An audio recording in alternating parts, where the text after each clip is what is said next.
Howdy folks, good morning. Here's a part 3 video, still over at the Oscar Scherer State Park, but noticeably as I was walking through, I found some tall ironweed right here.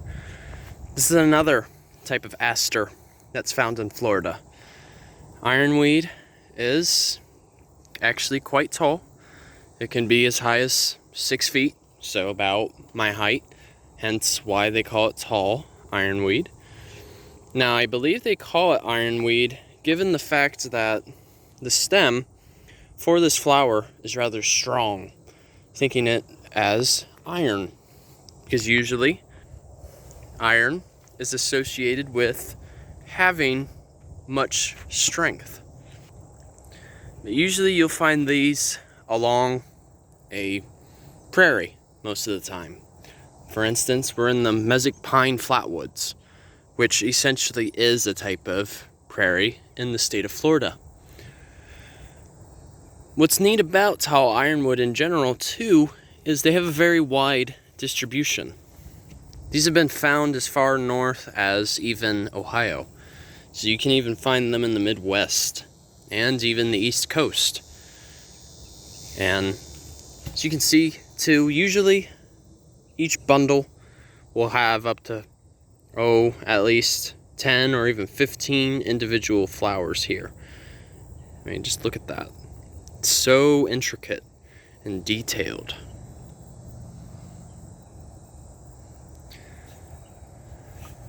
Yeah.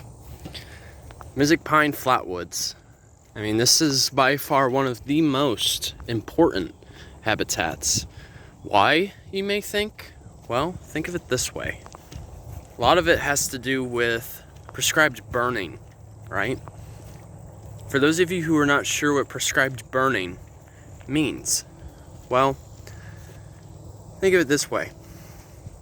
Prescribed burns are basically nature's way of saying that they need a prescription to fix something. Usually, this thing that needs fixed is the amount of overgrowth of particular herbaceous plants, or even saw palmetto, and even the slash pine. So the prescription that they receive is a burn. Now, oftentimes, these prescribed burns are controlled by individuals who really know what they're doing. So it's not just a random fire. It's very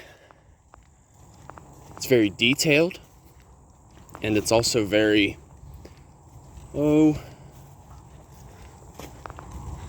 precise. There we go. I had to think of the right word to use. Yes, very precise. So usually in these types of habitats, they'll occur, maybe every 3 or 4 years. Most of the time. It just allows new plants to thrive in the meantime. But these prescribed burns, I always like to think of them as something of a phoenix.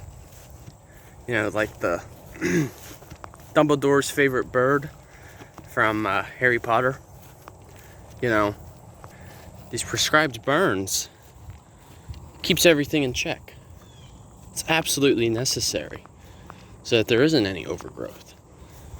And usually, once a prescribed burn happens, it's very black and brown. There isn't as many colors. There's a lot of ashes. But you give it another couple of weeks, and eventually, new life will thrive.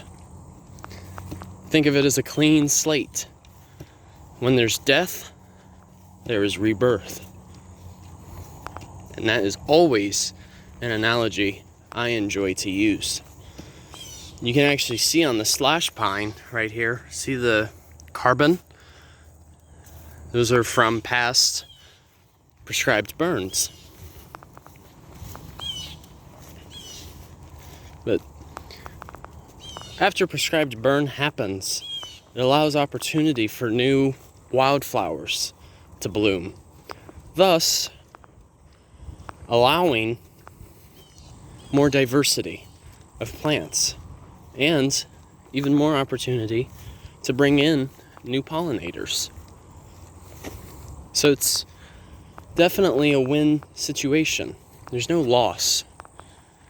And oftentimes, in these types of habitats, that's where you'll really find your gopher tortoise.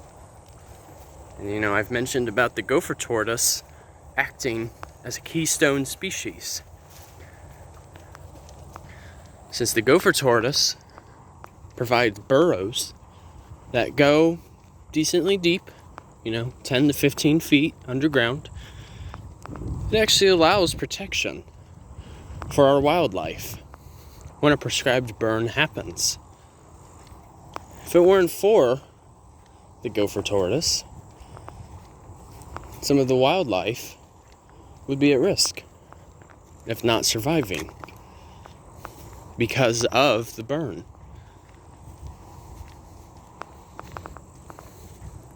Wow. I always enjoy hiking this little portion right here. It's always scenic. But that's why we have to have prescribed fires. Because if we don't have them, then that's where we start to lose some of our diversity. And not only that, but these burns also help restore nutrients into the ground, whether it be nitrogen, carbon, or even phosphorus. All of those nutrients are essential to allowing plants to feed off of those.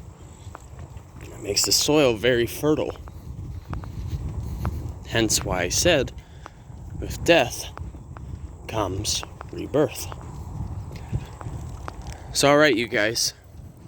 Hope you enjoyed this little video snippet.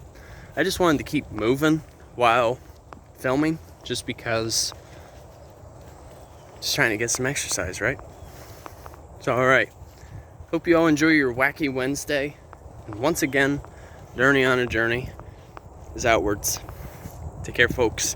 See ya. Enjoy your day, you guys. Take care.